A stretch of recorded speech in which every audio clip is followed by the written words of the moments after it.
Hello po. Mabuhay ang Pilipinas. Ako po si Sheila Madrazo Omar, RN. Ako po isang nurse. So, I'm going to discuss why do I take antipsychotic medications.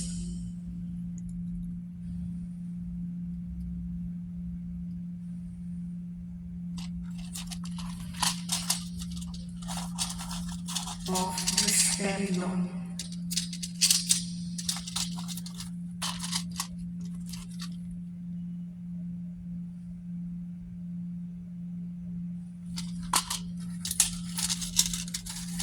So why do I take antipsychotic medications?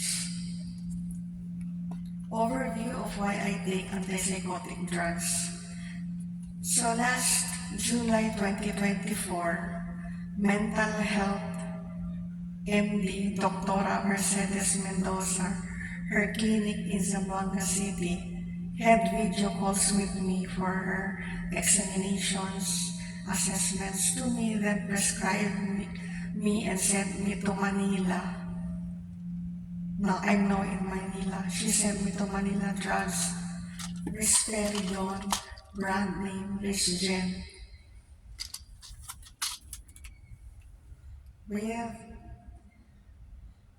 with prescription to take one tab nightly.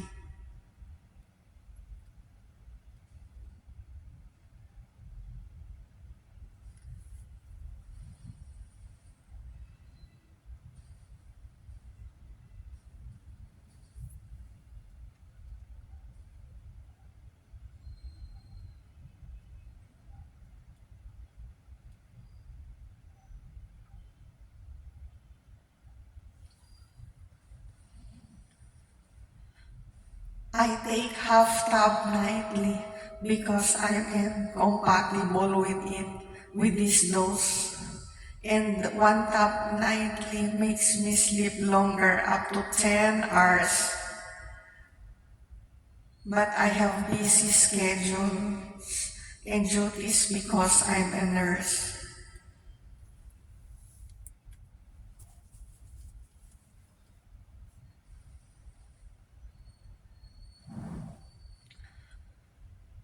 So I just take half tab nightly of risperidone, brand name Risgen. So I will discuss about my past history and my past biography and past medical history. Last July 2020, during the term of President Duterte, those two Omar men, my dad Ibnul and my brother Vladimir Omar, used mommy, Mrs. Omar, for their lies to be believed by all. Then brought me to a mental health Dr. Herminio Castro,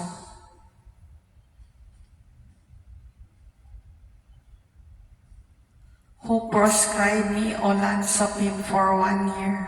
That made me forget all past terror crimes of the Omar clan are related to extremisms and sexual abuses to Candy and me. So here is the prescription of Dr. Castro's olanzapine.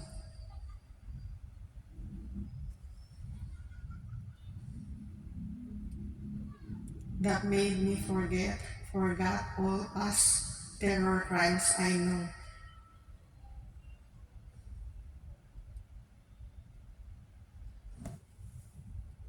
So last July 2020, those two Omar men, Dad Ibnul and my brother Vladimir Omar's mommy, Mrs. Omar, for their lies to be believed by all, then brought me to a mental health doctor, Herminio Castro, who prescribed me olanzapine for 1 year. That made me forget all terror crimes of the Omar clan are related to extremisms and sexual abuses to Candy and me. Candice Omar alias Candy.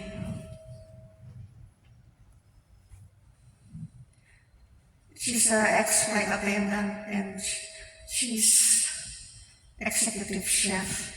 When Candy was trying to make baby with her American fiancé in Garden Orchid Hotel in Zamboanga, the Omar clan made Candy as kabit of Canadian Reg Snyder with 4 anak, then stolen all Candy's grand multi-millions and part of Madrazo properties.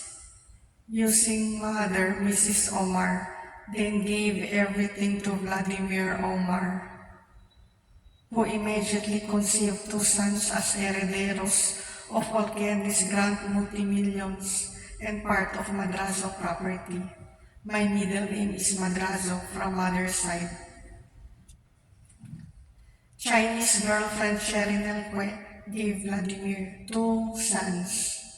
Then Candy convinced me to be MILF Malaysia Chinese because accordingly, the Philippine government is corrupt. The MILF are the Malaysia Chinese-sponsored private armies in Mindanao with their civilian-educated terrorists. When I was in Manila under Dr. Castro's olanzapine intake, the same Canadian Reg Snyder who made Candy kabit, Reg Snyder called me through messenger. Then I answered. He requested me to show my intimate parts. In exchange of money he will send to me to pay my rent in Manila. He told me I want to see your virgin cunt, but I just refused. Tumakas lang po ako pamunta Manila kasi magulo sa amin sa bahay. So during the term of next President Marcos, good Dr. Castro died. My olanzapine intake just consumed, then stopped.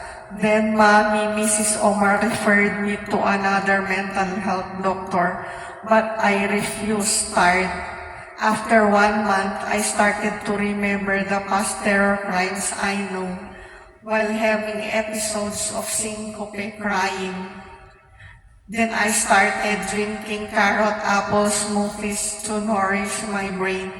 Then I was searching for my previous mental health doctor, Mercedes Mendoza, whom my mother, Mrs. Omar, brought me when I was a nursing student in Western Mindanao State University, Zamboanga City. But the Omar clan failed to treat Dr. Mendoza. That's why I noticed the Omar clan are very angry to Dr. Mendoza. My dad and Dr. Castro died. I was searching for Dr. Mendoza, my previous mental health doctor. Good, she called me, interviewed, assessed. Then by July 2024, Dr. Mercedes Mendoza prescribed me and sent me medicines. Good, Dr. Mendoza called me. She interviewed, examined, and assessed me. Then by July 2024, Dr. Mercedes Mendoza prescribed me and sent me medicines. Oh, risperidone. With the prescription you have already seen earlier. She sent me with prescription to take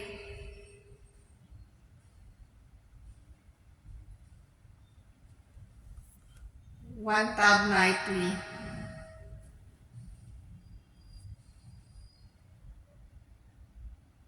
I just take half tab nightly. because I'm compatible with this dose. Because one tab nightly makes me sleep longer.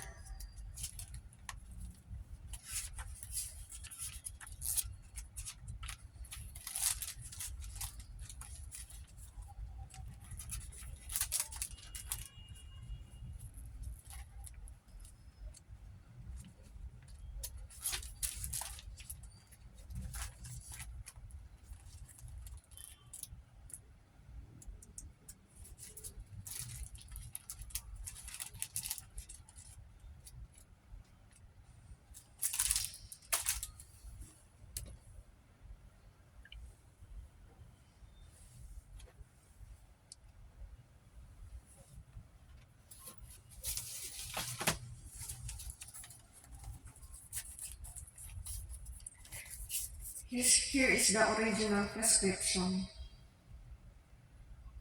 of risperidone.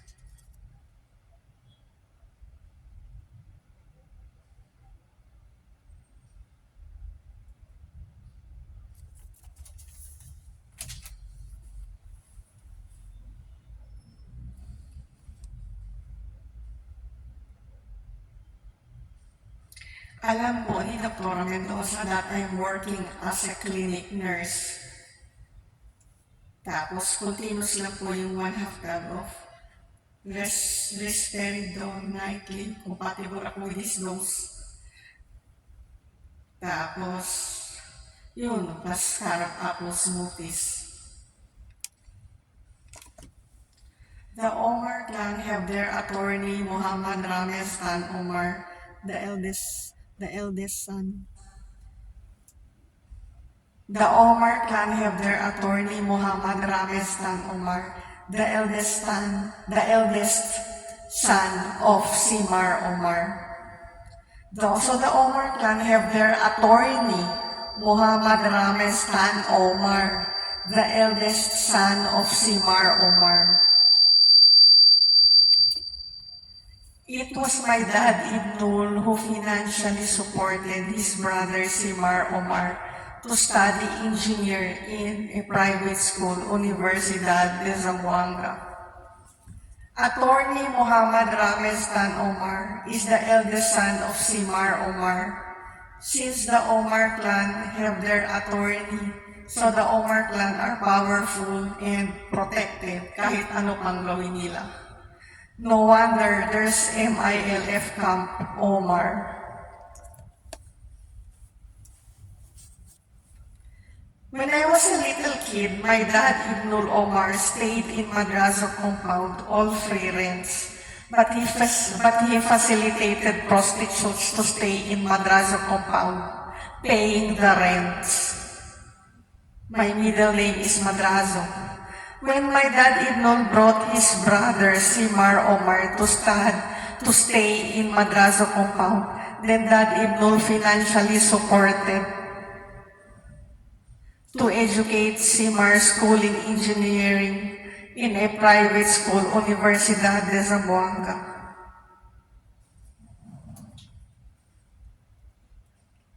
Pinalabas lang nila na si Simar Omar nag-aalaga sa amin dalawa ni Candy.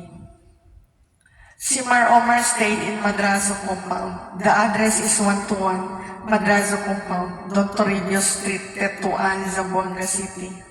Madrazo is my middle name. Simar Omar married a Chinese doctora from an influential politician's Tan clan in Sulu. Doctora Mrs. Faratan Omar gave Simar Omar 3 sons. The eldest is the new attorney Muhammad Rames Tan Omar, passed the recent bar exams. Since the Omar clan have their attorney Omar, so the Omar clan are powerful and protected kahit ano pang gawin nila. No wonder there's MILF Camp Omar. My uncle Bobby Madraso trusted my dad Ibnul Omar because they were just colleagues in our Department of Agrarian Reform. Now both of them are dead. During year 2012, I was a volunteer RN in Zamboanga City Medical Center. My dad Ibnul Omar and youngest son Vladimir Omar used mother Mrs. Omar to let us girls sleep only 2 to 4 hours to work hard to be Ascenso millionaires. Then when my sister Candy, a flight attendant and executive chef, was trying to conceive baby, then married to an American teacher in Garden Orchid Hotel, Zamboanga City, my dad Ibnul and Vladimir made Candy kabit of a Canadian Rex Snyder with 4 anak, then stolen all Candy's grand multi-millions and properties using mother Mrs. Omar, then gave everything to Vladimir Omar, who immediately conceived 2 sons as herederos of all Candy's grand multi-millions and part of Madraso property. It was Chinese girlfriend Sheridan who gave Vladimir Omar 2 sons to inherit Candy's grand multi-millions and properties. Kakonsaban ng Malaysia, Chinese on modern colonization in the Philippines because Candy convinced me to be pro-MILF Malaysia Chinese because corrupt daw ang Philippine government. Understood, influenced strict by the Omar clan using mother Mrs. Omar already, and they were treated with holy water brought home carried by Vladimir Omar, accompanied by mommy Mrs. Omar already. I refused to drink their holy water that escapes, so mommy Mrs. Omar accused me of demon. No wonder there's MILF Camp Omar. My uncle Bobby Madraso trusted my dad Ibnul Omar because they were just colleagues in the Department of Agrarian Reform. Now my dad Ibnul and Uncle Bobby Madraso are dead. Our mother Olivia as Mrs. Omar fulfilled her updated obligations to tremendously upgrade the status of Omar reserved to the future generations as grand multimillionaire. She fulfilled her updated obligations as Mrs. Omar.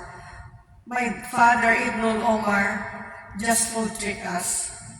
My mother and our Madrazo clan never knew anything of the Sabah history issue of Taosugs, tribe from Sulu, was the cause of terrorism, extremism in Mindanao and Philippines as a whole to the over massacre to our PNP sa 44 last January 25, 2015 in Mamasapano, Maguindanao. I, Sheila Madrazo Omar RN, have 1/4 Tausug and 1/4 Saudi blood from father's side. Later, i-discuss ko yung short summary of Sabah issue of Tausugs. So, balik po tayo sa pamilya namin, the Omar. The Omar clan, through my brother Vladimir Omar, used mother Mrs. Omar already, who gave me multiple punches per episode at so numerous episodes. I remember when I was age 11, that time me, Candy, Katrina, and Vladimir existed. Dad Ibnul's brother Farooq Omar brought Sumpa Diwata Jin in our family, a solution for sickly. Then our whole family was brought to Sulu in ancestral house of Lolo Omar, where the Sumpa Diwata Jin ritual was conducted. There was yellow rice in crocodile shape with eggs on top and women dancing around the foods, dancing the Pangalay dance, the Tausug dance. Then we ate the yellow rice with eggs on top. We stayed in Sulu few days. Then we went back to Madraso Ancestral House in Zamboanga, where the caring Diwata Jin spirit placed bedding with yellow-green curtains above the cabinet were installed to take care of the Omar spirits. I read in Quran there was jinn. I just cannot understand. I realized later that this Sumpa Diwata Jin is a diversionary tactics on healing from one faith healer to another na inaabuso ako.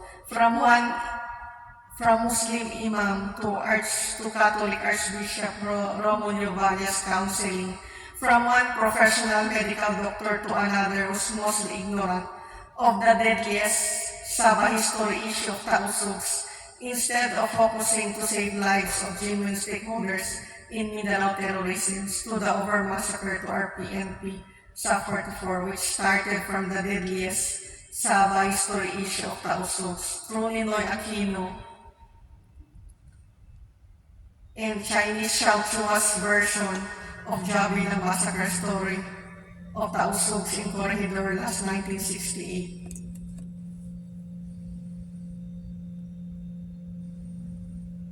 Kasi puso pa diwata yung ginawa ako sakitin eh. Kaya ganun. Healing ng healing. So the Tausugs are the tribes from Sulu. I have 1/4 Tausug and 1/4 Saudi blood. That's why I know. This Supa Diwata gene made me and Candy unable to focus on college studies of failed grades. So our dad ignored, blamed us, and told us to stop schooling. Then me and Candy said we transferred to Osamis, and we were transferred to a substandard school in Osamis. While we were staying and schooling in Osamis, my dad, Ibnul, brought his brother Sambas Omar, who educated his son. I remember Muhammad Sam Omar, who educated his son for college, then stayed in our house in Zamagasa compound, Tetuan, Zamboanga City, all free rent, deluxe accommodations. After college graduation, I suffered from substandard learnings, incompetent professionals, so I studied vocational courses, then second course, BS Nursing in Western Mindanao State University, Zamboanga City. Candy became an international flight attendant and studied culinary in different schools around the world until she became executive chef. But the Omar clan destroyed everything in me and Candy using our mother, Grand Mrs. Omar already. Ewan ko anong makuha niya sa mga yan. Si Vladimir, anak niya, manang-mana sa ugali ng Omar. Later, I have discovered that me and Candy have great competitor to my dad because the Omar clan have their twins princesses.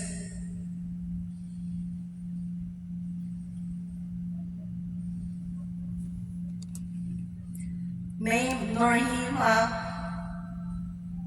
Omar Hamid alias Mus, and single mom Nurhinda Omar alias Ling adopted a new princess, Ayesha Omar, from biological mom Raisa Omar.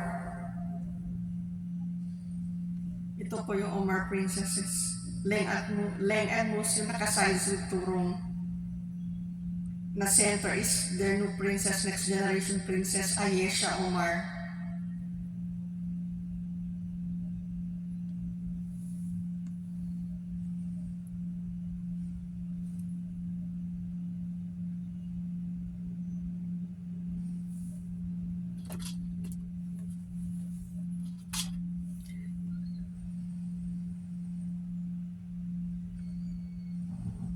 Ayesha Omar is inampon po ni Norhinda Omar, alias Ling na single mom, from biological mom Raisa Omar.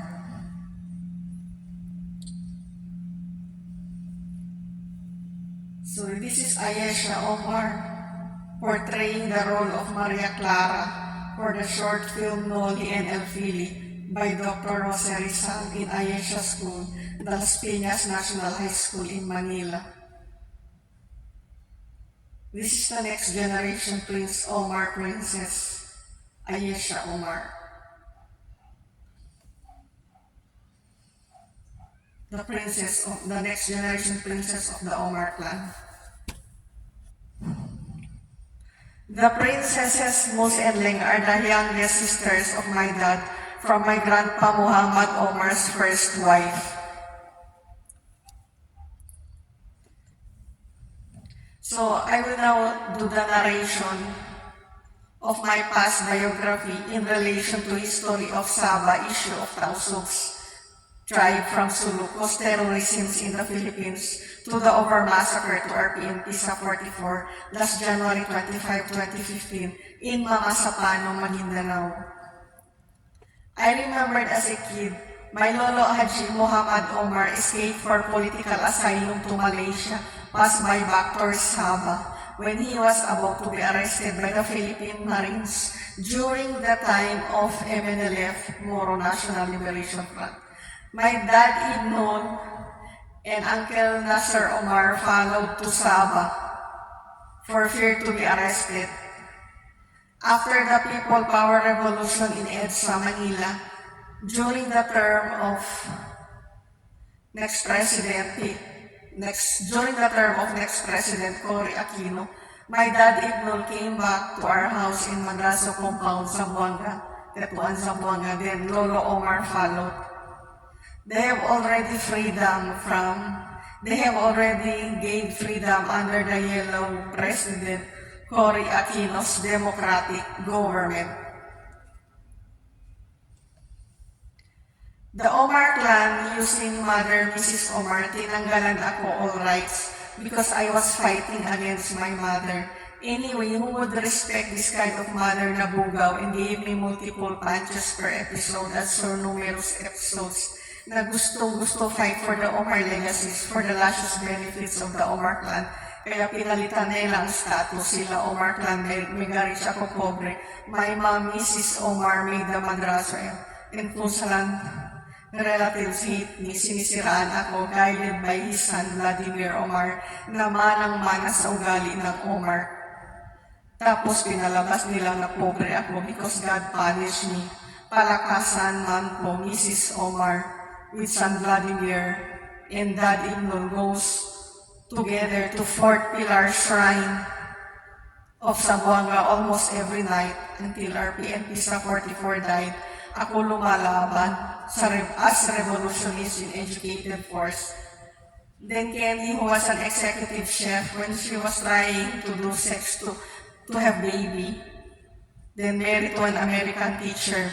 But the Omar clan, using Mother Mrs. Omar, transformed Candy into a kabit of Canadian with 4 anak. Then all Candy's multi-millions and part of Madraso property were stolen by Mommy Mrs. Omar, then gave to his son Vladimir Omar, who immediately conceived 2 sons as herederos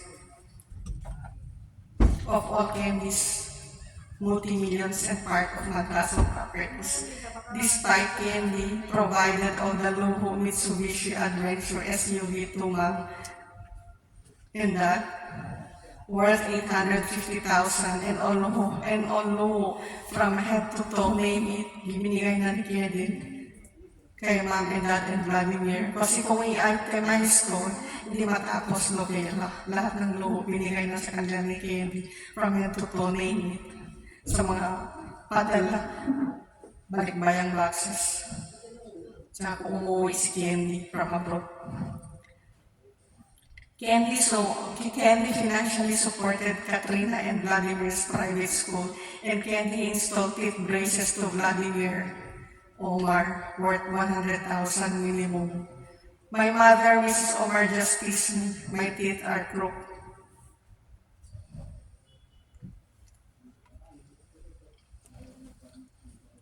All the legal husbands of Madraso women, Omar, Amit, Go, Marta, stayed in Madraso compound, all free rent, which upgraded to deluxe accommodation, still free rent. Earlier, these legal husbands of Madraso women brought prostitutes to stay in Madraso compound, paying the rent. My middle name is Madraso. These corrupt hardfuckers, apelido Amit, Go, Omar, in the later part of first generation, they became grand multimillionaires with heroes grand title, and most of the funds came from lahi ng mga chicks, the Madraso clan. My dad Ibnul Omar fooled the Madraso clan. My middle name is Madraso. My dad tinanan ng mami ko at ako ang naging bunga. Tapos sinurrender niya ng dad ko dahil buntis na ang mom ko. kaya namanika na sa lolo't lola ko at kay Uncle Bobby Madrazo. My dad and my mom got married last November 28, 1979, civil wedding in Grand Astoria Hotel in Zamboanga City. Candy was the immediate fruit of civil wedding, followed by Katrina and Vladimir Omar. Since ang apelido Omar na terroristic attitudes of my dad-in-law Vladimir and mommy Mrs. Omar, no wonder there's a MILF Camp Omar. I-surrender ko mga alam ko. I have 1/4 Tausug tribe from Sulu and 1/4 Saudi blood from father's side. So terrorism in the Philippines started from the Sabah history issue of Tausug tribe from Sulu. So I will narrate how terrorism in the Philippines started. Since the inclusion of North Borneo, known as Sabah, to the Federation of Malaysia last 1963 was in conflict because of the Sabah's 1878 lease agreement entered by the Sultan of Sulu with the British through Albert Dent of British North Borneo Company, which then last 1962, the Sultan of Sulu transferred the sovereignty rights of Sabah to the Republic of the Philippines through Philippine President Diosdado Macapagal. Then by 1963, President Macapagal accepted the inclusion of Sabah to the Republic of the Philippines. President Macapagal challenged Malaysia to bring the Sabah issue of Tausugs to the United Nations, but this just challenged Malaysia, which waited for next Philippine President Marcos, who took over the Sabah issue of Tausugs. Then when Senator Ninoy Aquino released the Jabida massacre story of Tausugs Moros in Corregidor last 1968, then spread by Chinese historian Xiao Chua, both Aquino and Chinese Chua admired Dr. Jose Rizal and the Katipunan revolutionists, caused inspirations of aggressive colonials, Malaysian, Chinese, other colonials, sponsored Filipino private armies as Jabida heroes. And their civilians, educated terrorists, in coordinations with Malaysia, Chinese-sponsored Filipino politicians rising to Philippines' political powers, caused too much rising death tolls and beheadings, especially to genuine stakeholders from wars bombings in Mindanao and other parts of the Philippines, to the over-massacre to our PNP sa 44 last January 25, 2015 in Pamasapalo, Maguindanao during the term of President Noy Aquino, the son of Ninoy Aquino. By history, China's one-child policy due to China's overpopulation upgraded to 2, then 3 children policy, because Chinese migrated to the Philippines for grand opportunities and freedom to have numerous children, while other Chinese conceived from different Pinays to have plenty Chinese children reserved to the future generations, like Aboy Go to my auntie Rachel Madrazo Go, alias Chita, SCPA, in top 2 civil service exam, who gave Aboy Go son named Jerry Pogo, who inherited Chita's intelligence and became a licensed mechanical engineer, reserve that will continue apelido Go to the future generations sa lahing matalino, tapos pinagpalit si Mark Clinton Go lahing bobo, mana sa Goklan, disowned by the Goklan, used Grand Macquarie issue, stayed in Madraso compound, meaning for adoption to Madraso to continue the lahing bobo, reserved to the future generations sa apelido Madraso. Aboy Go married a second wife and kids educating in Chinese school.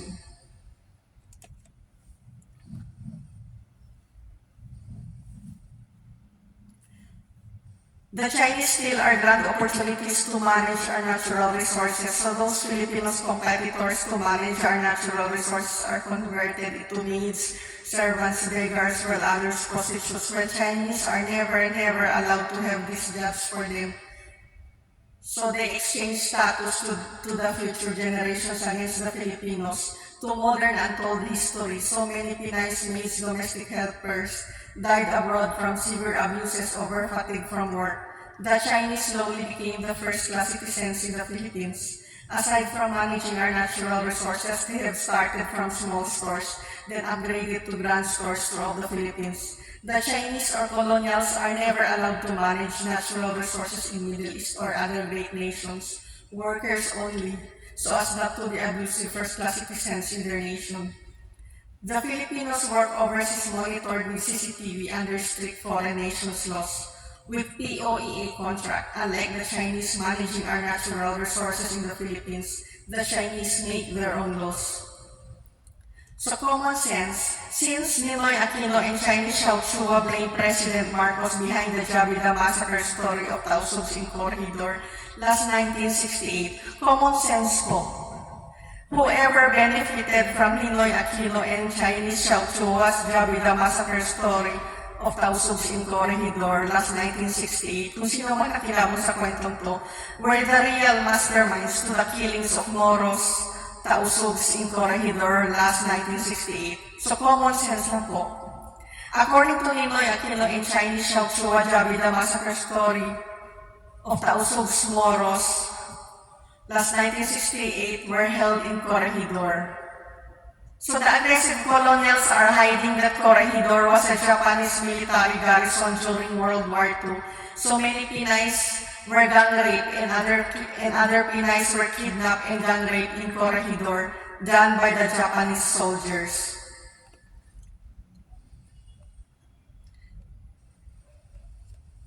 The Chinese and British are, by earliest history, the Chinese and British are competitors on colonization, and evidence was the Opium War.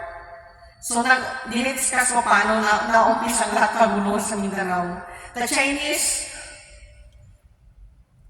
yung mga terrorism, dinidiscuss ko sa Mindanao, siyang 44 pulis na namatay.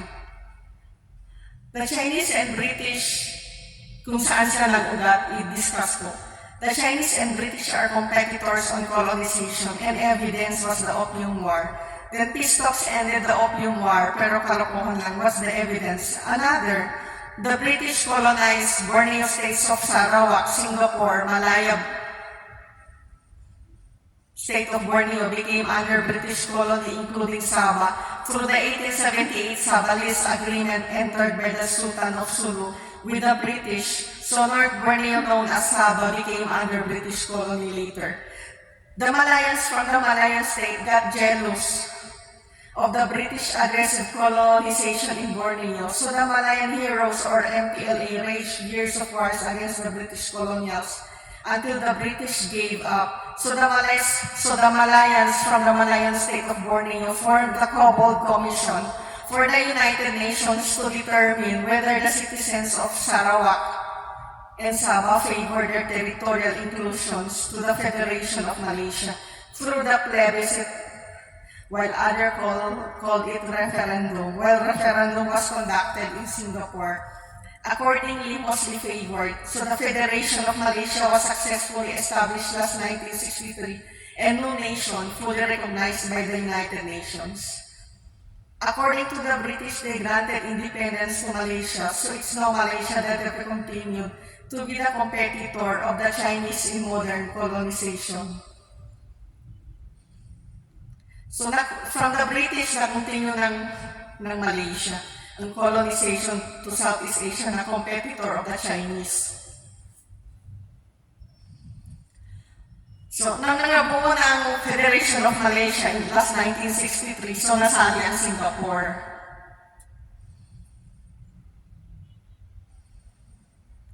What the Chinese did, they interfered with Singapore. That's why last 1965, Singapore separated from Malaysia. Singapore then established a fully independent nation.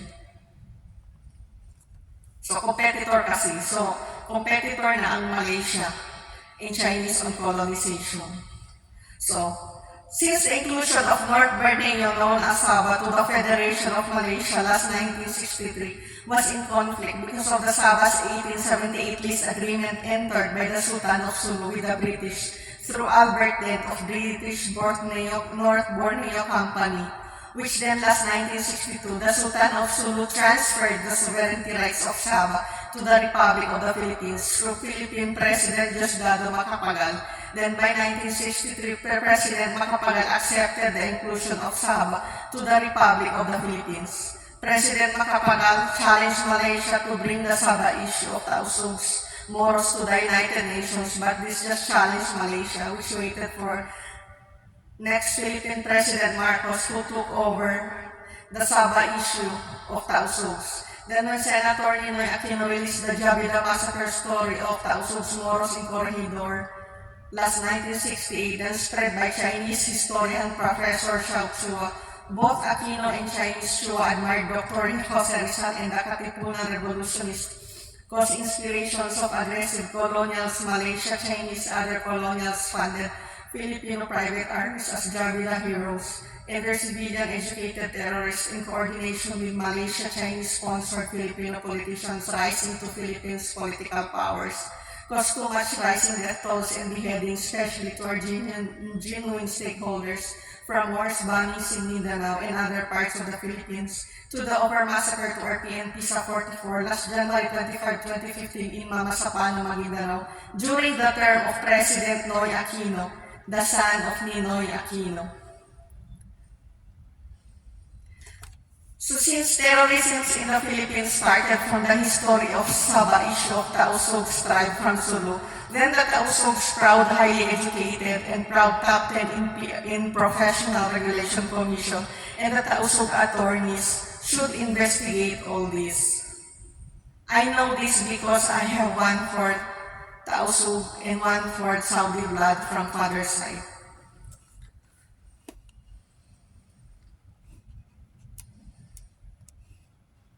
I also recommend you my videos, my YouTube videos entitled